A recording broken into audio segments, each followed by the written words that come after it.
السلام عليكم ورحمة الله وبركاته. ازيكم يا حبايبي؟ عاملين ايه؟ يا رب تكونوا بخير. يوم جديد ويوم سعيد ويوم من ايام رمضان الجميلة.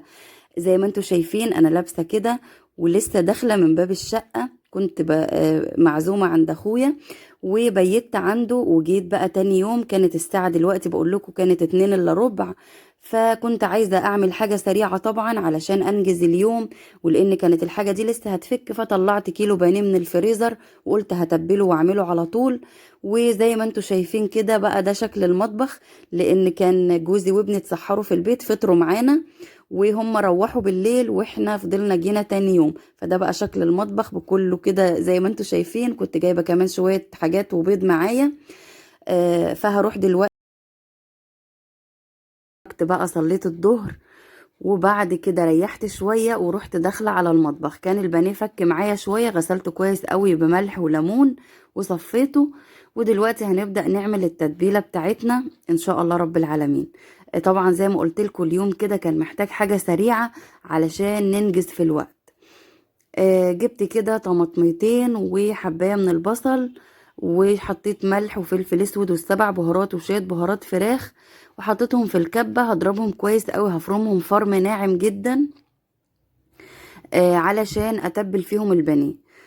قبل ما نتبل البانيه عايزة افكرك تحطي لايك. يعني لو عجبك الفيديو ما تنسيش تحطي لايك وتشتركي في القناة، ويا ريت تقوليلي رأيك في فيديوهاتي ايه في الكومنتات. خلاص كده. دلوقتي بقى جبت بولة نظيفة حطيت فيها البانيه اللي انا غسلته. وطبعا بقى روقت كده المطبخ. زي ما انتم شايفين الرخامة ما كانش ده منظرها خالص. فحطيت بقى التتبيله كده. ودلوقتي بقول لكم شايفين التتبيله ازاي، يعني ناعمه خالص، بحيث ان انا لما اجي احط البيض والبقسماط ما تفصلش معايا الكفر اللي ايه الخارجي بتاع البيض والبقسماط. هقلبهم كويس جدا كده في البانيه. هقلب التتبيله كويس قوي في البانيه وهركنها على جنب بقى تاخد وتدي كده من بعضها. كنت في الوقت دوت مولعه على شويه ميه يغلوا علشان اسلق مكرونه. حطيت كيس مكرونه من اللي انتوا شايفينه ده، المكرونه المرمريه. حطيتها تتسلق وقلت بقى هعمل شويه سلطه كده على ما المكرونه تتسلق. وفي نفس الوقت كنت هعمل بسبوسة في اليوم ده. طبعا حلويات، انتوا عارفين ومتعودين معايا ان يوم رمضان بيبقى عبارة عن الطبخة اللي هتتعمل ومعاها حلويات وكمان العصير، يعني بتكون سفرة كاملة في الفيديو. البسبوسة دي انا نزلتها لكم الفيديو اللي فات بالتفصيل بالمقادير بكل تكاتها وحركاتها. اللي ما شافش الفيديو هسيب لكم الرابط في صندوق الوصف، وهسيبه لكم في البطاقات من فوق علشان تشوفوها وتجربوها. البسبوسة ما شاء الله مقاديرها مظبوطة جدا، يعني هتجربيها لو انت اول مرة تعملي بسبوسة هتطلع منك ناجحة وفي منتهى الجمال، وهتعتمدي المقادير وان شاء الله مش هتغيريها، لان فعلا مقاديرها مظبوطة وسهلة جدا. كنت عملت معاكم قبل كده البسبوسة المكرملة، برضو حكاية تحفة، يعني انا من انصارها بصراحة. واكتر بسبوسة بحبها هي البسبوسة المكرملة. ولكن دي كمان جميلة وليها محبينها. فهسيب لكم برضو رابط البسبوسة المكرملة في صندوق الوصف وفي البطاقات. اللي يعجبكم ابقوا اعملوه.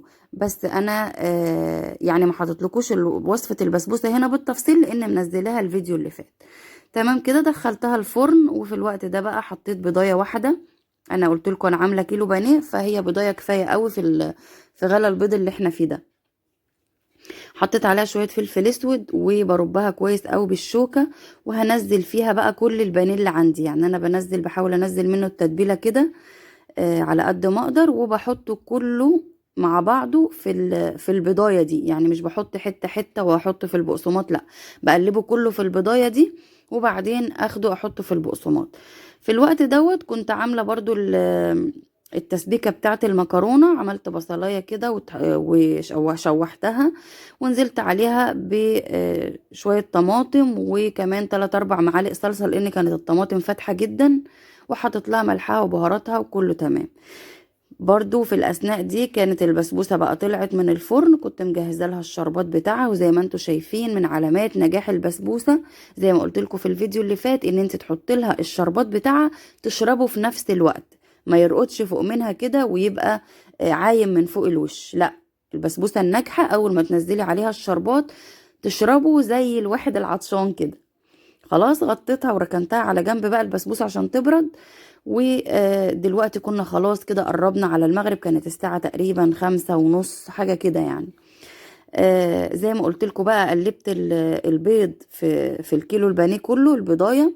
ودلوقتي هحطه بقى في البقسماط او في الفيجيتار. البقسماط ده انا عاملاه في البيت زي خلطه الفيجيتار، ان شاء الله لما اعمله المره الجايه هوريهولكم.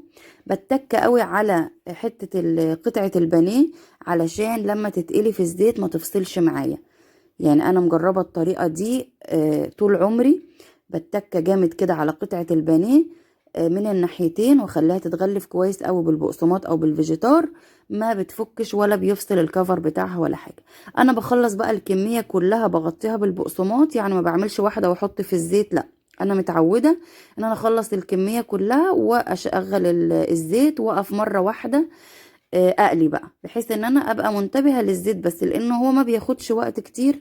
البانيه زي ما انتوا عارفين الزيت بيبقى سخن، وتهدي النار بقى، مش تهديها واطيه، لا تخلي النار وسط، علشان لو في قطعه بانيه تخينه ولا حاجه ما تبقاش نيه. يعني انا بطبعي بحب البانيه، طبعا انتوا عارفين ان انا البانيه ده عاملاه في البيت من الفراخ اللي انا بربيها، فانا اللي بقطعه بايدي. لما بقطع قطعه البانيه بحبها تبقى محمله، يعني ما بحبهاش تبقى رقيقه قوي، لا بحب يبقى فيها لحم كده وتخينه شويه. فلما تحطيها في الزيت بقى ما تعليش النار على الاخر، بحيث انه قطعه البانيه كده تستوي، ما تطلعهاش من بره واخده لون ومن جوه تبقى نيه او اللحم قاسي. بس بدأت زي ما انتوا شايفين كده بقى، حطيت كده في الاول 3 قطع، ولما بدأوا يستووا رحت حاطه قطعه كمان وكملت الكميه كلها. يمكن ظاهره ورا هيت وانا بصب العصير. في اليوم ده عملت عصير مانجا. وطبعا كنا دلوقتي خلاص، يعني المغرب كان القرآن شغال وكان الأذان قرب جدا، فقلت بقى هصب العصير كده وخرجه بره. وكانت يعني كان يوم بسيط صح، كان الواحد بادئ متأخر والمشوار طبعا بيتعب الواحد، ولكن اليوم كمل وكان جميل جدا والأكل كان تحفة. عملت السلطة دي جميلة قوي، بحط عليها السلطة البلدي دي لما بحط عليها طحينة مع الليمون وشوية مية كده وبقلبهم، بتبقى المية بتاعتها حكاية. يعني لما تجربوا كده تعملوا السلطة وتحطوا عليها معلقتين طحينة كبار وتعصروا كده ليمونتين وشوية مية، بتبقى تحفة تحفة، جربوها هتعجبكم جدا.